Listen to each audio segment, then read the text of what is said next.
All right, hello, and welcome to episode 250 of Drink the Movies. I'm Brian here, as always, with Michaela. And Michaela, happy 250th birthday, anniversary, weekly movie chats. Happy 250. How are you doing, and do things look different around here today? I'm good, and things are definitely different today. We're live. We're videoing this as well as talking, which is new for us. We've been kind of doing this for a couple of months, toying with it and working with it on the Patreon. All the more reason to join the Patreon if you haven't yet, folks, because we get news. Brian's got all these great ideas to play with and stuff. So I don't know if they're great. Yeah, so they are ideas. They're pretty great. Oh, okay. They're pretty good. They're pretty good. This feels good. I mean, one of the things that we really love to do is banter about movies, and we don't get to do that as often when we're doing like a deep dive. And so I think this is great because it gives us an avenue to be able to have more of a face-to-face chat, just like we were in a bar somewhere talking about a movie and like, oh, have you seen this? And what do you think about that? And so that's kind of neat. So if you're joining us for the first time, we're going to have more of these. And if you're not joining us for the first time, welcome back. 250 episodes. I can't believe that's like more than 5 years, man. That's a lot. That's a lot. That was a long time. Yeah, absolutely. 250. We wanted to do something a little bit special for it. We just celebrated our 200th episode last year, and we wanted to do something a little different for 250 here as we're kind of turning the next page. And we thought what we would do is do this video version of the podcast, and maybe we'll do those here going forward, like one a month, kind of to test the water, see how we feel about them, and more importantly, how you all out there listening and watching feel about them. So that's kind of the idea for this year. We'll see how it goes from there, and try to have some fun with it. And kind of the way that this format is going to work is we're going to talk a little bit about a new movie. Today we're talking about Avatar 3, Fire and Ash there. So that's going to be fun. That's going to be a good chat about a movie that we saw a couple of weeks ago, right before the Christmas holiday. So going to talk about that, and then we're going to talk a little bit about kind of some technology that was developed by Avatar, and then some other movies that also kind of push the envelope in terms of movie making. So we're going to do that, and then we got some feedback from some people on social media. We're going to talk about some of the movies that they like to think of when they think about movies that kind of changed their own kind of perspective on movies. So I think it's going to be really fun. Now, if you're listening to us out there on Apple Podcasts, on Amazon, on iHeart, on TuneIn, on Good Pods, nothing for you out there is going to change. It's still going to be the audio version of the podcast. You're listening to me right now say that on your audio feed, but if you go to Spotify or to YouTube, you can see the video version of this. You can see Michaela there looking good. She's sat in the library, very, very knowledgeable right there. I'm in front of a couple of obnoxious shelves full of Star Wars stuff. You can see that. You can see kind of some screenshots and things of the movies we're talking about. You're going to see an excellent video of Michaela making a cocktail here in just a minute. But yeah, we're going to be talking about Avatar Part 3. Michaela, are you excited to talk about this? We literally saw it, and you had to go somewhere for a Christmas party. So we saw it. We threw our 3 glasses into the bin. You took off, and that was like the last time we saw each other for like 3 weeks or something. Longer than that, like 4 weeks, like a month. That's been a long time. It feels like it's been 87 years. So I'm hoping that I don't forget any major plot points. What were my initial impressions? It was beautiful. It was beautiful. It was the best 3D I've ever seen in my life. It was beautiful. It was beautiful. And yeah. Well, why don't you save that? Why don't you save all of those thoughts and opinions that you have about the beauty? Because we have some other things here that are beautiful, including a cocktail. I have one right here for myself. I think you might have one there for yourself as well. But you actually made one of these up. So let's go ahead and turn it over to the video, and we'll take a look and see how the smoke and ash gets made. Hey y'all, it's Michaela from Drink the Movies, and we're doing something really special because it is our 250th, count that, that's a lot of episodes. This week it's happening. We are covering a plethora of movies about movies that made tons of like waves in the industry and movies that make us love movies.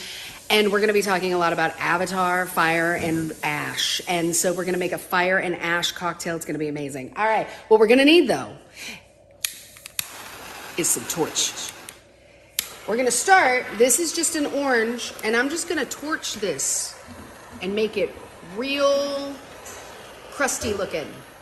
And this is going to serve as our garnish. Now, you don't have to do this. This is just for fun. right? But see how it crystallizes the sugar and it makes it like, it's gonna be really nice, a nice bite after when we're done. Okay, so to make this drink, we want something smoky, we want something ashy, we want something like in the realm of a fire, because that's what the movie's about, apparently. So what we're gonna do is we're gonna take a mezcal. Mezcal is kind of like a really smoky tequila, and this is really, this is lovely. This is made in Spain. Mi mama me dijo, which is my mother told me. We are going to take the top of this off because I can't seem to do that correctly. There we go. All right, 2 ounces of this. All right, now if you don't have mezcal, that doesn't matter. Tequila, that's fine. If you're not, we're gonna smoke it later anyway, so it's gonna add some smokiness. Okay. All right, then we're gonna take an ounce of Aperol. Aperol, this might sound weird to you. It actually sounds kind of weird to me. But an ounce of Aperol is going to go in here. It's gonna add a really like bitterness and tartness, which is gonna be a really nice juxtaposition to the Kahlua, or any coffee liqueur that you're gonna put in. So we're gonna do half an ounce of that, okay? This is gonna be really strange. Like I have no idea if this is gonna taste good or not. We're gonna add a quarter of an ounce. You could do a bar spoon if you're comfortable with using a bar spoon. I am not when it comes to measuring, so I'm not gonna do that. But then I'm gonna add some Angostura bitters, 1 or 2 dashes, depending on how bitter you want it. I'm gonna do 1 because we have a lot of Aperol in there. Then you're going to take a spoon and you're gonna stir this.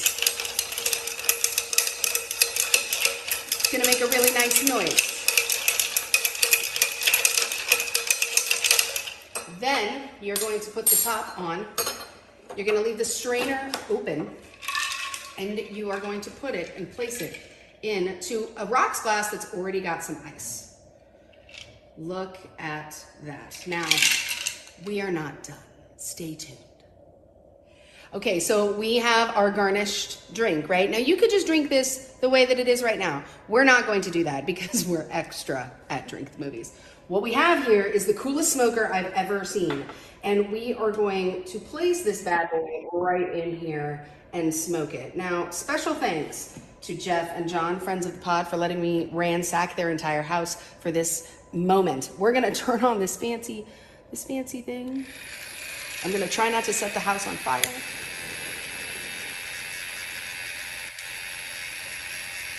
Okay, now, oh, it started.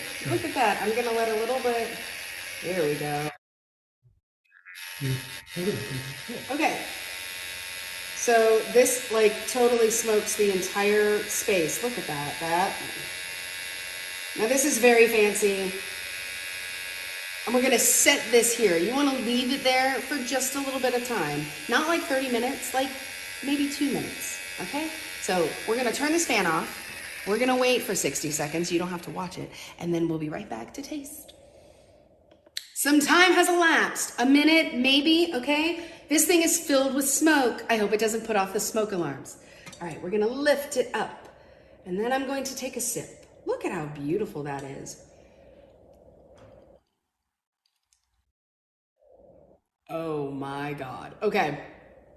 So I was really worried that this was going to be terrible. I'm not gonna lie. But this is amazing. It's got a hint of coffee. It's not super coffee-ish, but it like really rounds out the flavor. You've got the bitters, which I love the Angostura because it's got just a really beautiful herbalness around it. The Aperol is tart and like sour, but then you've got the sweetness of the agave, and we use dark agave for this. This is amazing. It looks like a big deal, and it is because we have celebrated 250 episodes. So if you got a lot of time on your hands, get a smoker, get some mezcal. Cheers. All right, so there it is. So that is the cocktail, and I've got one right here. Yeah, can't confirm this. This cocktail was amazing.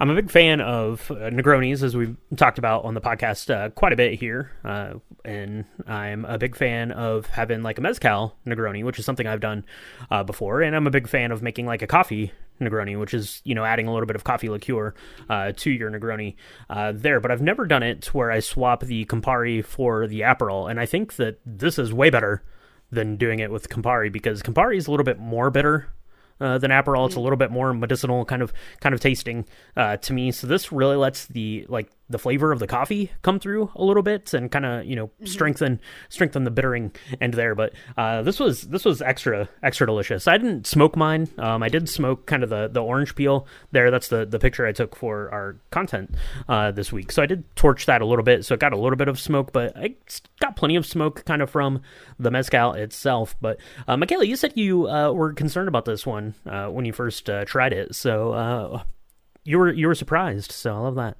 I was very surprised because I thought the opposite. I thought that the Aperol was going to be more sour than Campari, and I don't know why I thought that, but I was really worried that this was not going to be. I thought it was going to be too smoky, and that it's going to be a smoky, bitter mess, to be honest. And I am so glad to be wrong. I don't love Negronis the same way you love Negronis, and I didn't even think of the similarities. When I was looking at this, I honestly was like, well, this will be really interesting, and it's either going to be a big hit or we're going to come up with a lobby ball part 2 because it's terrible. So I was really glad to be wrong. I will say, if you're going to smoke it, I would not use Mezcal. I would go ahead and use like a tequila instead. Right. You don't need to smoke it if you're using Mezcal. It was lovely, but it was very smoky. And by the end of the cocktail, I was like, felt like I was in the forest, in the fire. And you don't want that. You want it to just be not too overpowering. The smoker was really cool, but I would only recommend doing that if you're not going to add a smoky component into the actual ingredients itself. Yeah, especially if you're using a mezcal that is particularly smoky. Those are kind of very kind of in streaks of smokiness as you go through those. So yeah, this one was excellent. Cheers to everyone out there. This is quite good, and I'm looking forward to drinking mine here for the rest of the episode. So Michaela, as I mentioned, we went and saw Avatar: Fire and Ash right before Christmas. Right before Christmas, we went and saw it. We saw it like opening day. I think they had done some like early like previews kind of thing, and then we saw that it was playing like the day before I left to go out of town for Christmas. So we went and saw like the afternoon showing. It was completely full house. We saw it in the IMAX 3D. It's apparently like laser IMAX, which is even more intense. So I was definitely looking forward to it. I think that overall I like Avatar, the films, the world better than you do. But having just seen Avatar Part 2 a couple of years ago, it made all the money. It pushed technology forward, which we're going to circle back around to here in a minute. But were you looking forward to Part 3? Was it going to be more of the same? Were you interested in this? Were you only seeing it because I said that we needed to go see it, or because it was going to make billions of dollars? What's the deal? So I like Avatar. I like the world. I think the world is so amazing. James Cameron, say what you want about, the storyline, and we can talk about that, but the universe that he has created in the Avatar world is epically amazing. It's so great. And the special effects are completely industry changing, right? So I knew that it was going to be stunning and beautiful. I was not expecting 3D to be as good as it was, and it was the best 3D I have ever seen. I will shout that to the kids in the back. I don't know what laser 3D is. I have no idea how any of that stuff works. But I got to tell you, I really don't love 3D movies. I don't like movies that were made for 3D because I feel that they do a lot of kind of kitschy things to just pander to that audience. Right. And if you have any sort of sight issues, 3D is really hard for some people to view. So like, I just didn't love that. It just is a marketing chip. I don't love it. But I got to tell you, this was amazing. The plot, I mean, none of these stories are like groundbreaking stories that change your paradigm, but I did like certain aspects of it. And I found it interesting when I've been looking at like history and, taking things for like taking stories that have been told and retold and then changing it to make it more palatable for today's audience. I think that there was a lot of that happening. And I don't think that James Cameron gets enough credit for that from a plot perspective. So I was expecting it to be beautiful.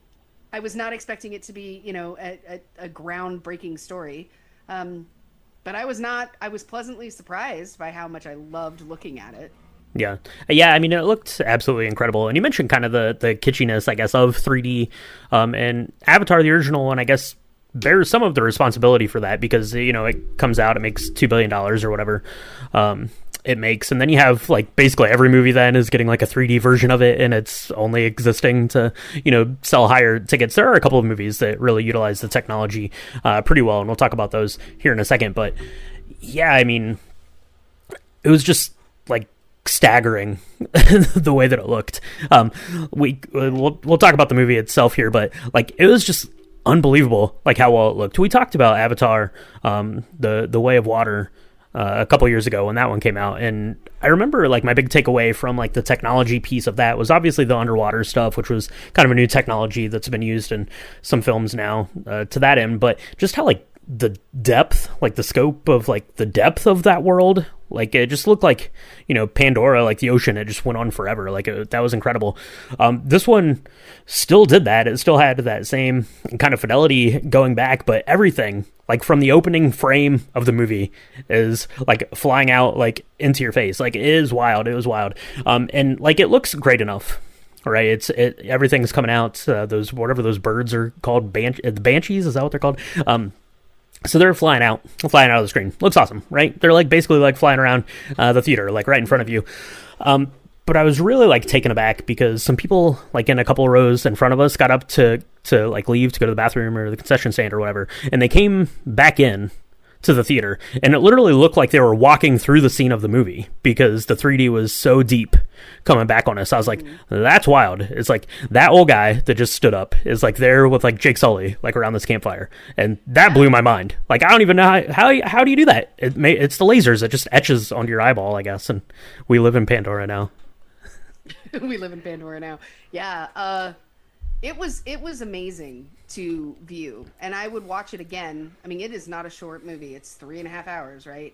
Yeah, we don't close to necessarily at Drink the Movie. So, especially a 3D film that long. That's a long time to sit in 3D.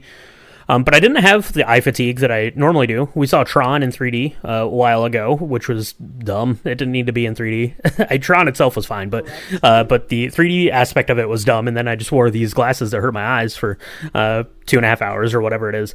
But this one I didn't feel the same amount of eye strain, and I don't know if it's because like the 3D was actually being used, so it like kept my eyeballs more engaged, or what exactly the point was. So that was pretty amazing. The other thing that really struck me about this world is at some point, I think it was right before they get on those big like floating ship things that like the space whales or whatever are like pulling along. They're there in their little treehouse, and Jake Sully's like rallying the family and yelling at Spider, kind of the theme for the whole movie. But there's this like pot of like chili, like Navi chili or something in this pot, and it's pulling back, right? Because the pot of chili like starts out and it's like right next to you, and it like pulls into the scene, and I'm like, I'm pretty sure that's a real pot of chili, but I don't know like exactly when it made the transition from being like a CGI pot to being a real pot. And then for the rest of the movie, I was trying to figure out like what was real and what was make believe in James Cameron's wild mind, and I couldn't tell. Like it felt very, very seamless to me. Like it was unbelievable. Yeah. That camera work that he is famous for, right? I mean, he created that entire 3D camera technology. It's incredible. And I think that is one thing that, again, there's I mean, it's going to make $1 bazillion and a boatload of money. But I think the people that love to hate on James Cameron or the Avatar movies, you can. It's kind of like hating on Taylor Swift in a way. It's like you can hate it, but you have to appreciate it because this technology is going to change the way that we watch movies forever. Mm-hmm. And is it again, is it groundbreaking in plot? No, maybe not. But I mean, there's no way that this is going to just be a flash in the pan. People are going to be using this and being inspired by this, especially that 3D aspect, because you're right. Like, I don't know I forgot that they were using the technology, the CGI technology for facial recognition. Um, I mean, I think Spider is the only human that we see for like the first few minutes, Hmm. like maybe the first like a good chunk of the movie, and you almost don't realize that he's next to a blue person, right? Like, Right. Yeah. Yeah. I have no idea how they did it, and apparently James Cameron made some changes to the plot, but they had to keep some of the footage the same because it's been 8 years, 10 years while they were making this film. Hmm. And everybody looks different now. And so, again, the technology had to be seamless. They really wanted it to be where you didn't know where reality ended and this fantasy Pandora world began. And I mean, I couldn't fault it. I couldn't tell at all. Yeah, it's pretty neat. And then to think about, I guess, that these were filmed simultaneously, The Way of Water, in this film, which is one of the knocks I've seen about it, is that it feels very kind of like recycled story wise from the second film, and it does share a lot of the same kind of story beats, truth be told. But it's kind of like the inverse of it, really, because we do focus more on that character of Spider. You love him or you hate him. I don't know, Michaela, where you come down on Spider. Spider. No shade at Spider there, or the young man who's playing Spider, Jack Champion. That dialogue is pretty woof, but like the actual like character, like what Spider represents in the story, I think is really, really neat. I think he's a really neat character, despite kind of the writing and the characterization of the character, if that makes any sense. Oh yeah. I mean, again, I think, and I'm almost hesitant to say this because I know how much you love Star Wars, but I think that there are certain aspects of this show, of these movies, that are going to take some. It's going to be like Star Wars. Everybody loves to make fun of Jar Jar Binks.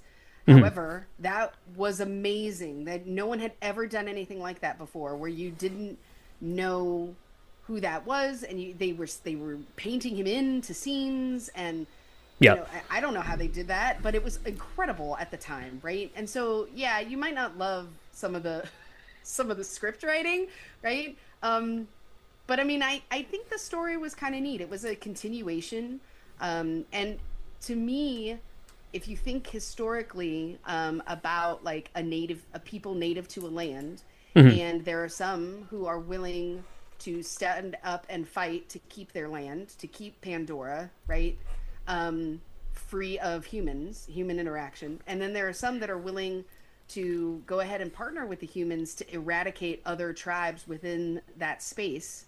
I mean, that has happened for centuries. It's just different people. And I think that piece was actually really interesting from a plot perspective. And you can say that it's a recycled story, but I mean, I really think that they did this in kind of an interesting way. Like that whole I'm gonna butcher her name, but the woman with the flaming face, right? And Varang, yeah, Varang, yes. Played by Una Chaplin. She was incredible. I loved that character. Incredible. I thought that her storyline was great. I thought like her people was great. I loved the way that it looked. I mean, you see the title Fire and Ash, and I kind of assumed that we were going to spend kind of more time in their place on the world of Pandora. We didn't really get to spend that much time there, but I thought that whole storyline with her and kind of this other like tribe of the Na'vi was really, really interesting and really well done, and the way that Courage kind of fit into that and was almost like seduced by it in a way, I think was really interesting. Yeah, for sure. And the fact that you have a mom, Natiri is still in mourning, and she has, because of what has been done to her and to her family, she has become this complete hater of all humans, which is interesting because the love of her life was a human. So I think it's a little bit more complex than people want to believe that it is. Yeah. Well, they even kind of confront that, right? Because that kind of culminates there with Spider, who's kind of becoming kind of a burden on this family, and it's really a found family, really, because you have Natiri there, and you have Jake Sully, who's become a Na'vi. You have Kiri, who is born into the Na'vi, and then you have kind of Spider. So you have kind of like all the levels of like outsiders that have kind of come into that. But I mean, you even have that like exchange with Natiri and Jake there, and he's like, when you look at Spider, like you see me, and that was really deep and really emotional. And honestly, like the movie like opens, the opening scene of the movie, and I didn't remember that much about The Way of Water because I hadn't watched it since we saw it in the theater. But the opening scene are the two brothers there, because the one brother dies. Spoiler warning for Avatar, Fire and Ash, and Way of Water on a side note. But he's there, and he's having like this like dream, right, kind of thing, because he's at the I don't know, the wishing tree thing or whatever. And he's there with his brother, and he's blaming himself. He's like, you died because I made us go back. And his brother just looks at him, and he's like, well, then we had to go back. And I was like, oh my God, like I'm gonna like start crying like the first like 1 minute into this movie. Like, and I have like 3 hours and 14 minutes of the movie left. What's even happening? What's going on? Like that line like floored me. I thought that was great. Of course you still get the big water battle. So when like the whales come together, the whales are like insane. It's so awesome. But like when the big, huge like lead whale like crests the water and crushes that boat, like you can't help but cheer, and you're like, this is so incredible. It's so incredible. It's so incredible. It reminded me, again, historically, of what we as a human race did to the sperm whale, right? We would take pieces of the sperm whale and use it for its oil and throw the rest of it to the ocean. And that's exactly what we were doing with these space whales, right? Like these 87, they've got like extra flippers, without any regard to who they are and what their ecological life is like or any of that, right? There were a couple things that I didn't love. I mean, I never wanted to see that arm dude again, the guy that got his arm chopped off. I love that scene in the second movie, and then he's back, and I'm like, what the heck, man? I thought you were dead. There's no way. I mean, they had to.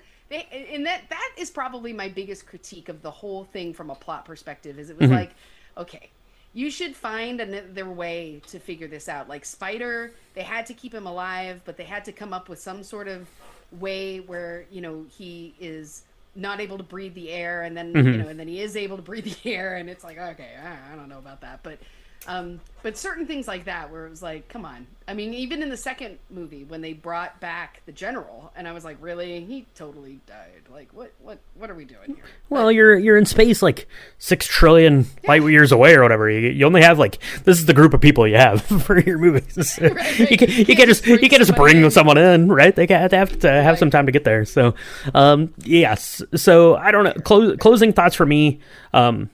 Avatar: Fire and Ash, I was excited to see it. I was excited to see the push in technology. I've been excited to see all of these, like, as soon as they come out. It's kind of for the same reason why they make billions of dollars, is because everyone is interested to see in what they do. But I have to say, coming out of this, and pretty much every day since, I think about it a little bit more, and I like this movie a lot, actually. Yeah? Oh, that's awesome. I mean, I like it. I didn't love it, but I don't know. I think what would be cool is, I mean, I guess there's a fourth one coming out, so maybe I need to wait. TBD. It would be really cool to do like a marathon and see how far we went from a technology perspective, and like just understanding the story arc a little bit differently. Because I think that was always my biggest thing that I was not looking forward to. Is I was like, it's going to be Last of the Mohicans with blue people again. What are we? And I did not feel that way this time. Mm-hmm. I felt that it was there were definitely some recycled stories, but I think that they're pretty appropriate still. And it, they're people from Pandora, but it's reminiscent of things that this world has done in history's sense, right? And I really did like that. I thought that was a lot more varied. There was a lot more character development than I was giving it credit for at the beginning. So I'm glad you liked it a lot. I liked it. I would say, it's something to watch. It's long, and it doesn't feel long. Like, you don't have the eye strain with 3D, but I mean, it's so pretty. I didn't mind it being 3.5 hours. I Yeah. think I think I'm really gonna have to dig in to watch all three of them in a all marathon. That's all gonna three of be them in a a long row day. would be a lot. And I have kind of the same takeaway from this as I did from Way of Water, although maybe a little bit more from the Way of Water, to be honest. But that also had a long run time. But I was interested not really in like the pacing of the story and of the story necessarily, but the world of Pandora is so lush and there's so much going on in it the entire time that you just can't help but like keep your eyes glued to it. Like you don't want to get up and go like hit the restroom. Like you want to stay glued in there because you're like, Yeah. what is going to be on screen next? I have no idea. It could be anything, and it's probably going to look great. And yeah, you mentioned kind of on the technology. I touched on the technology there a little bit because yeah, I mean that is exactly what this whole thing has been about. You know, kind of going way back to the beginning here for the first Avatar, which came out in 2008. Is that when the first Avatar came out? 9, I think. 2009. 2009. But yeah, so I mean, it did these things and it kind of pushed boundaries forward. So I thought we could talk about that a little bit and then talk about just some other movies that, you know, kind of pushed boundaries and made people like kind of reimagine what movies could do. But the first big one here that we're going to be taking a look at is the facial recognition here that Avatar uses. So you can see Jake Sully right here. This is kind of an early animatronic of his character there in the Na'vi, but it kind of creates the performance and facial capture here in Avatar, which goes on to do a couple of things. You know, a lot of people that say Avatar is lame and like to say that Marvel is awesome. Josh Brolin gets to become Thanos because of the technology that was invented for Avatar, for the film Avatar. Right, so you get to see him right there in that motion capture suit. That thing looks miserable to wear. On a side note, you can see the little Thanos, like cardboard cutout there above his head. I love that so much. But Thanos, right? Like, Thanos is interesting character to me. Watching Marvel kind of as a loose comic fan, I guess I would say, right? It's like I kind of know of comics like peripherally, but Thanos is always a really interesting character because yeah, I mean, he looked different. He looked like Thanos. He looked like some blue-purple person that wanted to, you know, destroy like a third of the world or whatever he ended up doing, right? But he always kind of looked like Josh Brolin. He did.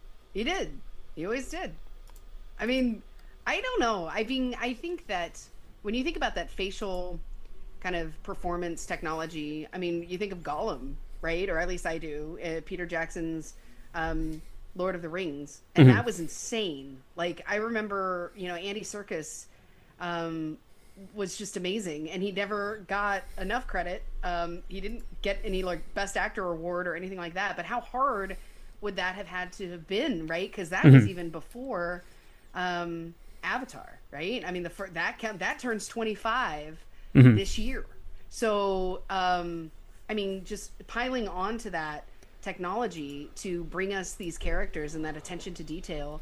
I know one of your favorites is Planet of the Apes. Planet of the Apes. Love that world. Speaking of Andy Serkis, right there, you know, that world comes to life again. You know, that same kind of facial recognition software. There, got the GoPro strapped to your head, basically. There, but you know, you get that emotion, and you know, these things, you know, come from the world of Avatar, which is pretty cool. So that's kind of one of the technologies that was there. You've also got the virtual camera system that Avatar uses, which basically allowed James Cameron, the filmmakers, the cinematographer, to basically kind of look through this camera and see like what the finished product was going to look like, because you know, you're filming all of these things on green screens and sound studios and things like that, right? Pandora doesn't exist, right? So how do you imagine it doesn't, it's you know, not real. how do you try to figure out where, you know, Sam Worthington is going to be, like what's he going to be doing? It's because they're using these cameras. And there's a really cool picture here of The Hobbit, which used a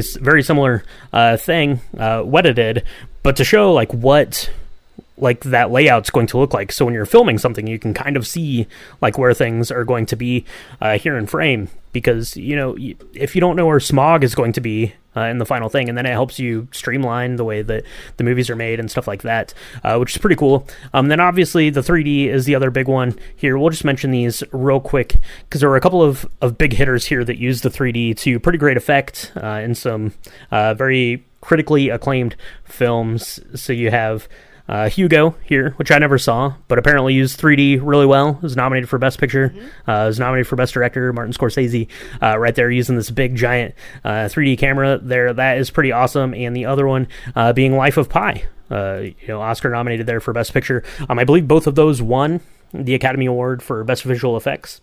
The other films, The Hobbit, The Avengers, Planet of the Apes, those were all nominated for Best Visual Effects. So I guess you can thank Avatar there for those nominations. But it's pretty wild to think of, a movie that kind of has those ripples going all the way through cinema, right? And this has been from 2009. There are technology leaps from Avatar Part 2. We had stuff in the Kingdom of the Planet of the Apes that utilized kind of that technology, The Little Mermaid, and kind of the underwater tracking systems that they're using and stuff like that from that film. So that is pretty cool. So I don't know, Michaela, I thought what we could do is we could talk a little bit about kind of some other films that have been influential. The first one I was going to talk about is The Jazz Singer. Have you ever seen The Jazz Singer? Have you ever listened to The Jazz Singer? Because that was the important bit of it. She's getting ready to say no. Look at her. You can see her right there. She feels guilty about her movie. I think this is the year 1927. Well, maybe we need to wait till next year to cover it. So it will be exactly 100 years 100 old. years old for The Jazz Singer. 100 years old. But I should have seen it. I will tell you what I did see. I saw Singing in the Rain, which talks about the jazz singer a lot and how influential and completely mind-boggling and world-changing that was, because it was the first time we had sound like over our faces and singing and all of that. That was pretty cool. Yeah, it was the first movie, their first feature-length film that had sound. There were some short films that had sound before then. So, I mean, on one hand, yes, The Jazz Singer is the first film with sound. There was always going to be a first film with sound, so I don't know if The Jazz Singer really propelled it, but it gets held up that way a lot. Kind of similar to The Wizard of Oz with color, but I'm going to touch on that here again in a second. The next one up, hopefully you've seen this one, Michaela. I don't know. Citizen Kane. Yes. There it is. Basically, we just talked about how Avatar influenced all of these films, and the technology it created helped to create all of these films over the last 20 or so years. But basically every film you've ever seen since 1941 owes something to Citizen Kane. Oh, it certainly does. No, I was in a film class, and we watched all of Citizen Kane in high school. So I was forced to see it. I was in college. Yeah. No. And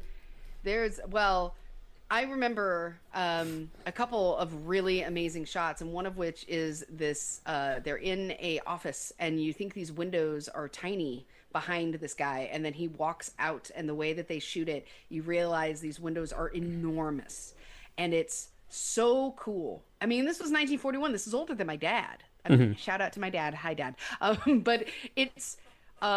this goes down. I mean, it's in the top 5 of like the most influential movies of all of the century, right? I mean, over and over again, because of the dedication to the film, cinematography and just the filming of it itself. So yes, I've seen it, and I get it. I mean, again, I think people get lost on plot points when that's all well and good, but really the technology piece is huge here. That's right. Yeah, Citizen Kane is a big deal. If you pull up a list of best films of all time, there's a 50% chance that list is going to be led by The Godfather Part 2.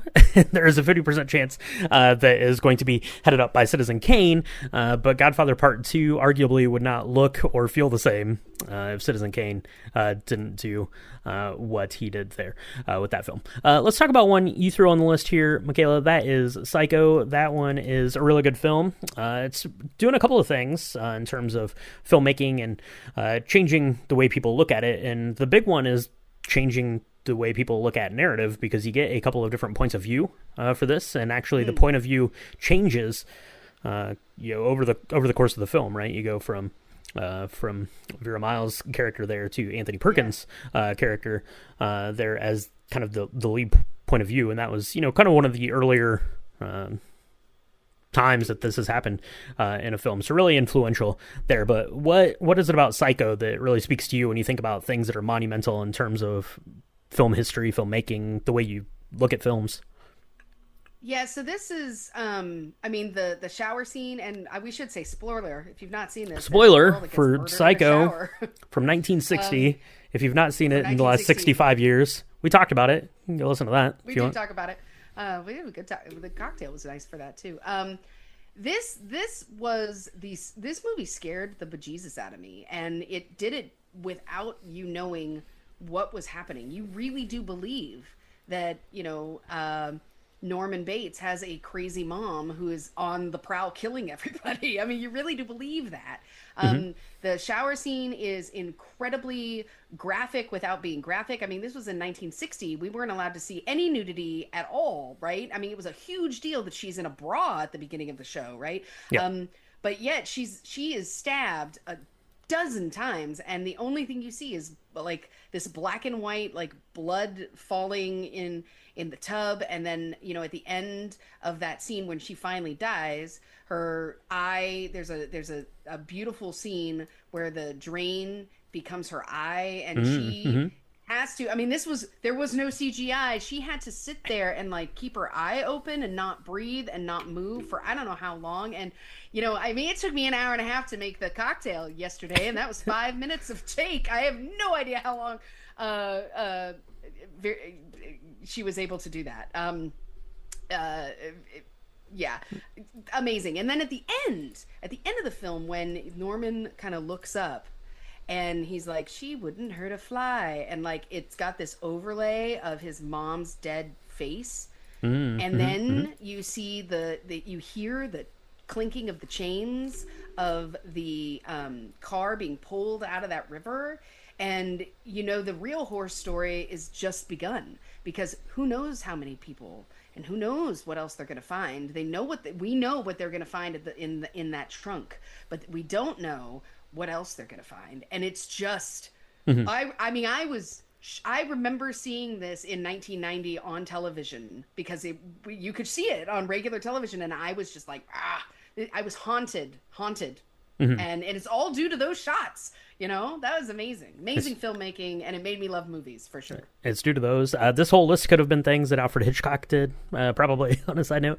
But I mean, you see that. I mean, we just saw Kill Bill, The Whole Bloody Affair. I mean, you can see like the fingerprints of Alfred Hitchcock in Quentin Tarantino's filmmaking, and what you don't see and what your like imagination is left to work with is more terrifying kind of than what you're getting with that there. So we go from Psycho to the next one. We have 2001 A Space Odyssey, which you also put on the list. Obviously this is the big Stanley Kubrick sci-fi kind of epic thing. It came out right around the same time that we were getting to the moon and things like that. It's coming, I think 2001. It came out in 1968, so it was 6 or 7 years before the first manned space flight. So all that stuff was new. It was very much in the psyche of not only us here in the United States, but kind of everyone in the world as the space race is going on, stuff like that, and how like accurate it is. And I don't know, it's also interesting in just like the slow drip of 2001 A Space Odyssey. Like if you get bored at movies, maybe skip this one, but if you're interested in expert filmmaking, then you definitely need to see this. Yeah, I mean, I think that is the issue, right? Because people say Citizen Kane is boring and it's a slow burn, but it's epically amazing.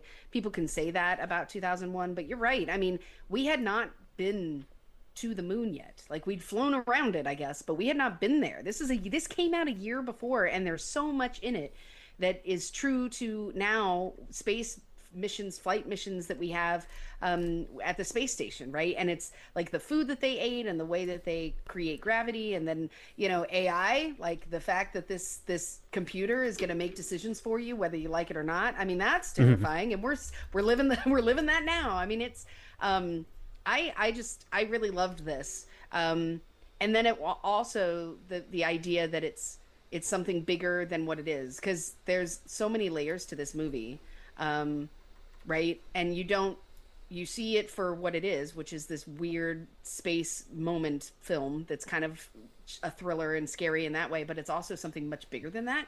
And I really love that too. Yeah, it's pretty interesting to see that kind of like real life sort of parallel to that, and kind of the time that we were just figuring out how to do that, like really in the world, and how like parallel they kind of lined up. And actually that kind of is echoed again by James Cameron, who kind of dedicated this whole episode to, with that jet in True Lies, which I think at the time they were making True Lies, I think like the Navy or whoever like called him up and were like, about that jet you were planning on using in your movie, maybe don't do that yet. I don't know. But yeah, 2001 there, and then we get into the summer blockbuster of it all. Of course, that is Jaws. Steven Spielberg belongs on this list 100%. Jaws, Michaela, you threw this one up on the list here as well for a lot of reasons. The monster being the reason here, I think is why you put it on. But it's monumental because it also kind of created the summer blockbuster. Now, if you go see a new movie that's expected to make a lot of money, Avatar aside, which came out over Christmas, that summer window, right? May, that's when you go see all of your summer blockbusters. That's why we call them summer blockbusters. It's because of Jaws. It's because of Jaws. That shot of, I mean, the opening shot where the woman gets pulled under by the thing and you don't even know really what it is. You don't know how big it is. You don't know anything. That's terrifying. But my favorite shot, and I love to tell my kid about it. We watch Jaws now every summer. And that shot where you're looking at Roy Schneider and he's zooming in, or he's rushing the camera as he's zooming out. So it's this really like, I have no idea. And again, this all goes to like just the creativity of these filmmakers, where they're like, I wonder how I could do that, or what happens if we do this, and then getting really good at doing that over and over again to convey a story. That's what this is, right? I mean, aside from the animatronics of Bruce the shark and all of that, right? That was big and huge as well. But like the actual film decisions of how they were going to cinematically create a monster without you seeing what it is, I thought was brilliant. And this was also the first film that really, where now two musical notes can create an entire feeling. Now, maybe that had happened before. I don't want to downplay other films that were also had amazing scores, but I mean, holy moly, this you dun everyone knows what we're talking about. Everyone knows. Done, you know. Yeah, for real. Cool. So Steven Spielberg gets the credit here for all of this, but maybe it's because Bruce the Shark was busted and he couldn't use him as much as he wanted to, or maybe it's because John Williams is a legend. I love that you mentioned that shot. That's called the rack focus. That's what that shot technique is called. There's a really good one in Goodfellas as well, and of course that is the visual effect of the those things and. Lord of the Rings, whatever they are, the old kings that come when Frodo gets the ring, it does that same effect on him when he puts the ring on there. So Jaws gets credit a lot of time for being kind of the pioneer in this kind of monster thing that's hidden that had happened before, and almost always it was because they didn't have the technology to show the monster, which is the same exact thing here that happens in Jaws' case, right? Except for Bruce the Shark kept malfunctioning, so Steven Spielberg couldn't use him as much as he wanted to, so happy accident there. And Jaws gets the credit because Jaws made so much money. Kind of similar to Wizard of Oz, which gets credit as being the first, like, color motion picture, which isn't true. There were other color motion pictures prior to that, but Wizard of Oz was so monumental in terms of what it accomplished movie-wise that it gets the credit for that, and that's okay with me. You know what else should get some credit? That is Star Wars. Let's get through these ones really quick. The opening shot of Star Wars, from what I can gather from people who were there in 1977, I was not born yet, so unfortunately, if I had a time in movie history to go back to, that's what it would be, to see Star Wars in the movie theater, because when the little spaceship flies overhead, no one had ever seen anything like that before, and then when the Star Destroyer follows it, and it goes on and on and on and on and on, no one had ever seen that before. It creates ILM, which is a whole thing, which basically allows the Avatar movies to get made in the first place. Star Wars, monumental in the terms of how much money movies could make, how marketing for movies was done, how special effects for movies was done, how soundtrack and scores, John Williams again, how that is done. It basically changed what movies were in 1977. Yeah, it sure did. It sure did. I mean, and it's interesting that Star Wars doesn't get the credit in the sense that if you look at a registry of the top 100 films, or most, Star Wars is in there, but it's not in the top 5. And I think that this is the issue that I have, right? Is everybody loves to, George Lucas is famously, he was really good friends with Steven Spielberg, but one of them is considered this Oscar-winning, Spielberg auteur, Oscar-winning director, right? And right. George Lucas made Star Wars, and I'm like, I'm sorry, but Star Wars is a monumental film, right? And we can say that the writing isn't amazing or the plot point is a recycled plot, but there's no arguing with the fact that every movie we see today that is adventurous at all, has any sort of adventure in it, probably has the foundations from Star Wars somewhere in there, even if it's just intrinsically. I think that can be said. So I'm it's no doubt that you're the one who put this on the list, but I knew that you would, because it should be on the list. It changed everything. It changed everything. Look at now.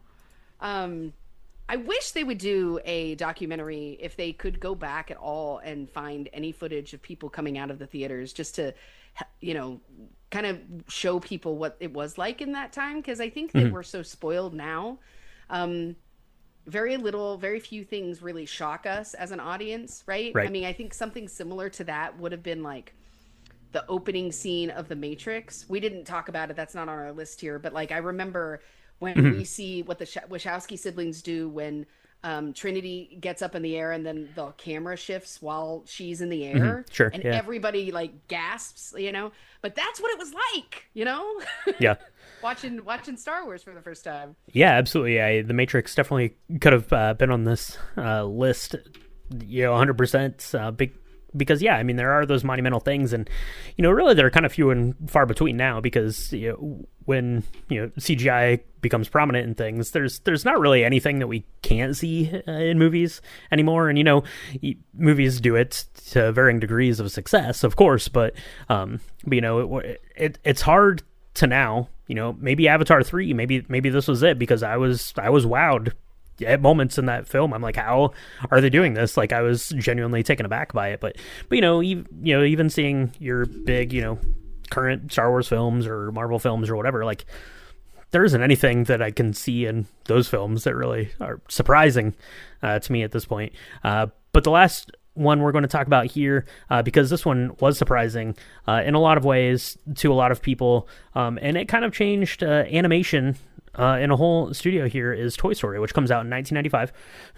It is the first full-length feature film that's using computer technology to create the animation here for this. It comes out in 1995, and it does a couple of things. The computer animation, which is a big one, because now you'd be hard-pressed. I would have to assume that every animated feature film that has come out since then, like 99.9% of them, have had some sort of computer animation in them from then. It also establishes Pixar as just this absolute just behemoth of a company. So if you go back and you look at the Oscars for Best Animated Feature Films, which didn't start until 2002, I believe, right? Shrek was the first one to win that. Also computer animated. Thank you very much, Toy Story there. Pixar has won 11 of those, of the 24 or whatever that there have been. They've won 11. And had this award been going on when Toy Story came out, then they probably would have won it that year in 1995, because that comes out then. A Bug's Life comes out in 1998. Toy Story Part 2 comes out in 1999. And Monsters, Inc. comes out in 2001. So they probably would have won 4 right there as well. Oh, yeah. I mean, I remember learning about the animated films that were prior to this, and it took a year to create the animation for The Little Mermaid, for the scene where the ship is on fire. It took a year because it had artists doing actual renderings and drawing the flames, yeah. All drawing the flames, right? And it took a year, like a whole year of just doing that. And I mean, that's a small, very small piece of that film. To be able to do this in a very different way and using computer graphics and computer animation, I mean, yeah, it's very hard now. I can't think of any film, any animated film. Maybe one, maybe the Rohirrim, but there's very few out there that we've seen that have not deployed this. And maybe they did deploy it and they still wanted it to look like it was drawn, sure, because they like that. But I mean, it's a whole different ball game. And Toy Story was the first one to really do it. And it's interesting now because Tom Hanks, who's just, he's an actor, who plays Woody, he says to this day that his legacy in life, this is the guy who has been, he's won double Oscars, none of them for Toy Story, okay? Yeah. He was Philadelphia, he was Big, he was Gump, Forrest Gump. I mean, this guy, he was in You were going to get there. Ryan. I mean, this is a he was amazing, Jim Lovell. Actor. He was in a bunch of things with legacy. Meg Ryan. Yeah. Oh, yeah. You've Got Mail, Sleepless in Seattle, all of that. He says that his legacy is this movie. This movie is this character in this movie, which is amazing. I mean, that's pretty cool. I mean, and he's got 35 more years of movie making to go, but he swears that that's his legacy, and that's pretty neat. It is I mean, gosh, now I think they have 5. Toy Story 5 is coming out this year. Toy Story 5 is coming out. Yep. So it's made a boatload of money, and it really did shape like how we think about animation in general. Yeah, I think it changed the way we thought about animation in general, both in terms of, kind of, the computerized style of it, but also in the depth of storytelling that was capable of being done, right? You'd be hard pressed to find someone out there who doesn't, hold a Pixar film, deep in their heart, either because they saw it when they were a kid or because something emotionally resonated with them as an adult, right? Like that's just something, you go see a Pixar film and you know that you're going to cry and you're going to laugh, and your kids are going to love it and you're going to love it, and probably your grandparents are going to love it because it hits on all those things, and it is because of Toy Story, which came out in 1995.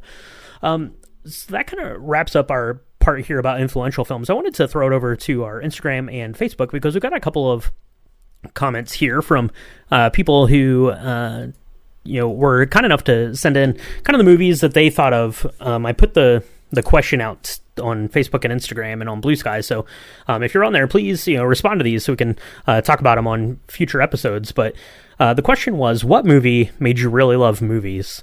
And I think we've covered a lot of those today, but I wanted to just run through these here with what people sent in, because we got some really good ones here, and a lot of these we've covered. Into a Larger World project. Kara over there says, Dazed and Confused, it changed my creative life. To be honest, this was a film we covered a couple of weeks back. It changed Michaela's life too, because she learned how to roll that wacky tobacco cigarette for the cocktail. Right there. But I could certainly see Dazed and Confused, if you watch this at the right moment of your life, if you were say, I don't know, 17 to 22 and you watch Dazed and Confused, I think it probably changed your life. Yeah. Oh yeah. 100%. 100%. This was yeah, for sure. And not just because of the doobs that everyone was smoking. Just because of that. All right, we say. So to that end, we've got Force Time Pod, who says Raiders of the Lost Ark, and yeah, monumental, because Raiders of the Lost Ark is A, amazing, and B, it kind of wrote the script on how you should make action adventure films going forward from that point. Yeah, for sure. That big giant ball of boulder. Big giant boulder. I think one came off the tracks the other day at Disney. Some guy got hurt. That's sad. No. That's sad. I'm Malone 93 says Pulp Fiction. Good call there. We saw Kill Bill a couple of weeks ago, Michaela. We've only ever talked about one Quentin Tarantino film on the podcast. That was Once Upon a Time in Hollywood. Pulp Fiction's not been on the list. Maybe that should be on the list, because that's a pretty good one. Yeah, it's a pretty good one. Yeah, this was the beginning of the comeback for John Travolta as well, right? Like, this film was the first film I remember watching that was in like not linearly from a timeline perspective. So you saw like the middle and the end, and then the beginning, and then the middle again, and so it was you were trying to like figure all of that out, and that was the first time I'd seen that. Uma Thurman is like a baby girl in this. She's like 20. I don't know. Yeah, expensive milkshake right there. Nonlinear storytelling, I think, is what that's called there. Let's see what's next. We've got Max is coming in with Reservoir Dogs, some more Quentin Tarantino. So that's a good one. That predates Pulp Fiction, and I could see where that would be influential. Especially if you were an aspiring, filmmaker or scriptwriter or something like that, because the dialogue was really tight and concise. You had kind of all these plot points people were attacking from different angles. I think that was one of the things that movie makers, kind of the time we were, going into college, really kind of hit on. Quentin Tarantino's, Kevin Smith. It was like this super like slick dialogue and these really kind of like esoteric stories in a way, but like really creative in the way that like those plots got resolved. Like I feel like that was a key component of late 90s cinema there to that end. So Max says that, and then Max, who double dips for some reason, also says on Facebook, says the Big Lebowski. Max, you only get one, my brother. Big Lebowski, though, that's a good one. You said, Michaela, when we covered this was the movie that made you want to drink the movies. Well, maybe not drink the movies, but do a podcast about movies.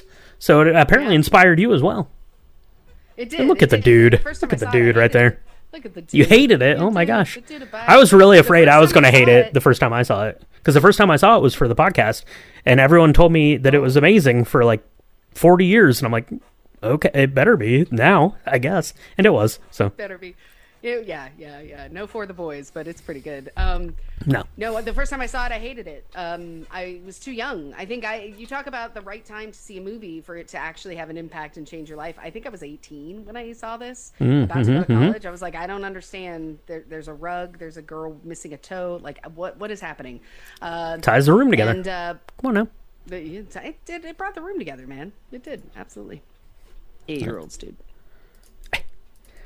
All right, Paula says A League of Their Own. That is another film that we watched. That is a really good shout. We covered this. This is one of my favorite movies, just kind of generally, and it's probably one of my top couple of sports films. And what I really liked, we talked about it on the podcast, was it shone the light on kind of this aspect of Americana that I think would have been forgotten. So it served kind of double purpose there, because it told this really great, compelling story, but it also kind of shone the light here on the women that were members of the All-American League there. Michaela, have you been back to revisit A League of Their Own since we talked about it? I absolutely have. I actually dressed up as Dottie. No, I wasn't Dottie. I was Kit for Halloween last year. And all right. That was really fun. Did you make that cocktail? Yeah. That's still 250 sure in. Did. That was probably still my favorite cocktail. Peaches, man. It's Peaches. so good. Peaches. That's right. We're recording this. This is NSFW, not safe for work. We got Anthony, who says Clash of the Titans or anything where Ray Harryhausen was involved. There he is, Clash of the Titans. Ray Harryhausen. We haven't done any Ray Harryhausen films. Maybe we need to go back to the early 80s. Late 70s creatures of it all, because obviously those films were fun, but kind of the whole crux of this thing has just been propelling movies and technology forward, and certainly the stop motion animation. You can see Ray Harryhausen right there with kind of the models that were used, and Clash of the Titans, pretty epic stuff. That's a good shout. It's a good shout. Gosh. Jason and the Argonauts changed my life. I was in middle school watching that, and it was amazing. It was amazing. So good. I mean, it's not, it wasn't scary, but it was still like the set animation was really cool. Like, Medusa. Ooh, like so good. So good. Yeah, and I have to imagine, kind of similar to Star Wars, because I think, this film came out in 1982, I think. So I would like to have been there, like when people saw that, like were they like amazed by it? Because obviously it's amazing that it exists, but were they like, that looks super realistic? Because now 40 years on, with our lens of looking at it. It would have been interesting to have seen it like fresh, like the first time that people saw that, right? Yeah. And then friend of the pod, Lauren, says Steel Magnolias, another movie we've talked about there. That's a really good family dynamic kind of tale, and I think that certainly a lot can be gleaned from that, the way that you kind of interpret family dynamics and stuff like that in a film. Oh yeah, for sure. It was a play before it was a movie, and that's really kind of interesting to look at, as well as how. And now it's like a play again or something, or a musical. Play again. Well, and it was a book, I think, too, because it's a true story.